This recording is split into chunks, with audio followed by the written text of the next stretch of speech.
नमस्कार and welcome to the ज्ञानी गुरुकुल। हम आ गए हैं आपके लिए एक और नए इंटरेस्टिंग वीडियो के साथ में। दोस्तों, अगर मैं आपसे कहूं कि धान की खेती का नाम लेते ही आपके दिमाग में क्या आता है, तो आप मुझे कहेंगे कि नहीं कहेंगे? ढेर सारा पानी। और बात भी वाजिब है, क्योंकि इसमें ढेर सारी सिंचाई करनी पड़ती है, पानी की अधिक ज़रूरत पड़ेगी। और यह बात सच है कि अगर पानी नहीं है तो धान की खेती नामुमकिन सी लगती है। लेकिन मैं एक बार कहूँ कि अगर यह मुमकिन है तो आप क्या बात मानेंगे? वेल, माननी पड़ेगी, क्योंकि जापान के एक ऐसे किसान हैं जिन्होंने यह कारनामा करके दिखाया और वे कई सालों से यह करते आ रहे थे। उन्होंने जो कार्य किया है, यह समझने से पहले, वो कारनामा समझने से पहले एक बार आप यह समझिए कि कितनी बड़ी बात है। भारत विश्व में सबसे ज़्यादा चावल एक्सपोर्ट करता है, मतलब हम सबसे बड़े एक्सपोर्टर हुए राइस के। लेकिन आप जानते हैं कि 1 किलो चावल उगाने के लिए करीब 2500 से 3000 लीटर पानी लगता है। कुछ प्रदेशों में तो इसका और भी ज़्यादा मापक है। तो मतलब जब आप इस चावल का निर्यात करते हैं, दूसरे देशों में भेजते हैं, तो अदृश्य तरीके से भारत की सबसे महत्वपूर्ण संपदा यानी कि अपना पानी, अपना जल, वह भी आप भेज रहे होते हैं। जापान के एक किसान थे मासानोबु फुकुओका, जिन्होंने सूखी जमीन पर धान की खेती की। उनके साथ में उन्होंने कीटनाशक का भी प्रयोग नहीं किया और साथ ही साथ वे ना खेत को जोतते थे। है ना बड़ी बात?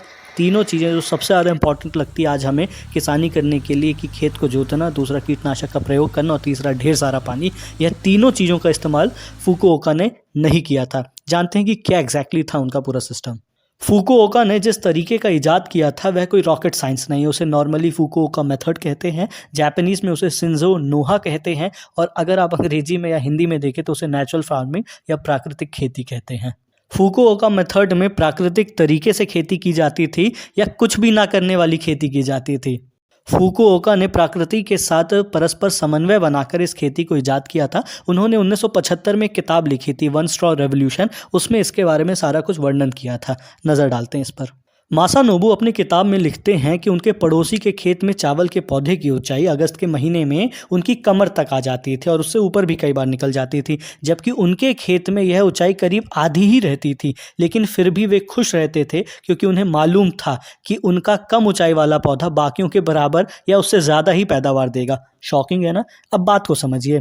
देखिए, मासानोबु के मुताबिक आमतौर पर साइज में बड़े पौधे अगर 1000 किलो पुआल निकालते हैं तो करीब 500 से 600 किलो चावल का उत्पादन होता है। ये आप भी जानते हैं, ये मैं भी जानता हूँ। जबकि मासानोबु की तकनीक से 1000 किलो पुआल में 1000 किलो चावल ही निकलता है। अच्छी फसल रहने पर यह 1200 किलो भी हो सकता है। फुकुओका तकनीक में धान के पौधे को सूखे खेत में उगाया जाता है। अगर आप धान के पौधे को जब सूखे खेत में उगाते हैं तो वह लंबा नहीं हो पाता। कम ऊंचाई का फायदा यह मिलता है कि इस पर सूरज के प्रकाश पौधे के प्रत्येक भाग पर पड़ता है। सूरज का प्रकाश पत्तियों से पौधे की जड़ों तक जाता है। प्रकाश का समान और व्यवस्थित वितरण के अलावा इसका एक और फायदा है कि जब कभी बड़ी फसलें होती हैं तो उनके टूटने का भी खतरा बहुत ज़्यादा रहता है। आप और मैं सब जानते हैं कि भारत में पाले की समस्या बहुत अधिक है। एक ठंडी लहर आती है और सारी की सारी फसल लिटाकर चली जाती है। इसीलिए आजकल वैज्ञानिकों ने ऐसी किस्मों का भी, ऐसी नस्लों का भी उत्पादन करना शुरू कर दिया है जो थोड़े बौने होते हैं, जिन्हें डॉफ प्लांट कहा जाता है। उन पौधों से भी यही फायदा मिलता है जो फुकुओका पद्धति से मिलता है। तो जब आप प्राकृतिक तौर पर यह चीज़ कर सकते हैं तो क्यों वैज्ञानिक परीक्षण वाली किसी नस्ल को अपने खेतों में उगाकर अपनी सेहत के साथ खिलवाड़ करें? आप इस बात को समझिए कि 1 वर्ग इंच की पत्ती से 6 दाने पैदा होने की संभावना ज़्यादा बन जाती है, जबकि पौधे के सबसे ऊपरी हिस्से पर आने वाली 3-4 जो पत्तियां होती हैं उनमें करीब 100 दाने आ जाते हैं। मासानोबे के बीज थोड़ी ज़्यादा गहराई में बोए जाते हैं और 1 वर्ग गज में करीब 20 से 25 पौधे उगते हैं। इनसे करीब 250 से 300 तक दानों का उत्पादन हो जाता है। यह सब कुछ आपके सामने दिखता है और हमारे किसान भाई इस चीज़ को बहुत अच्छे से जानते हैं। मासानोबु तकनीक में खेतों को भरा नहीं जाता पानी से, जिसके कारण जो जड़ें होती हैं चावल के पौधे की, वह बहुत मजबूत होती हैं और इसी कारण बीमारियों और कीड़ों के प्रकोप से लड़ने में पौधे की काफ़ी मदद भी करती हैं।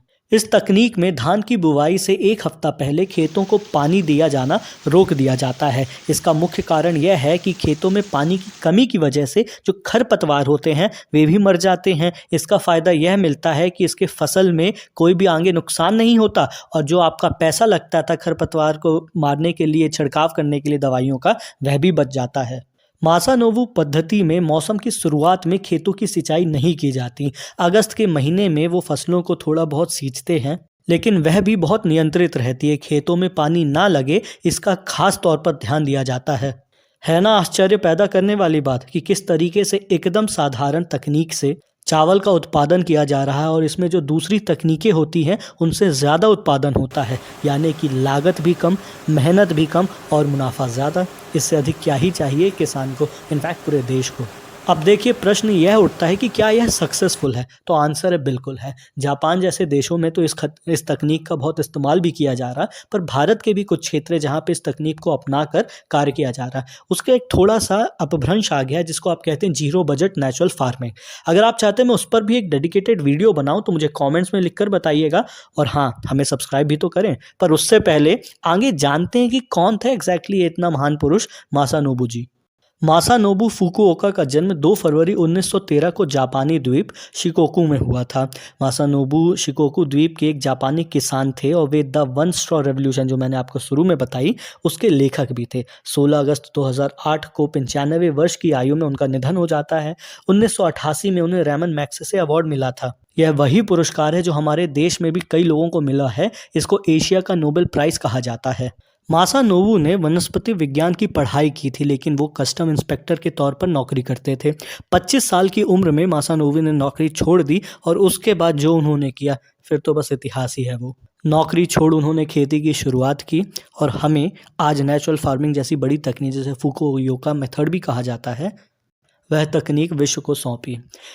कैसी लगी जानकारी आप हमें लिखकर बताइएगा कमेंट्स में। साथ ही साथ चैनल को सब्सक्राइब करें और हमारी एक प्लेलिस्ट है एग्रीकल्चर पे पूरी, आप उसे भी चेकआउट कर सकते हैं। धन्यवाद।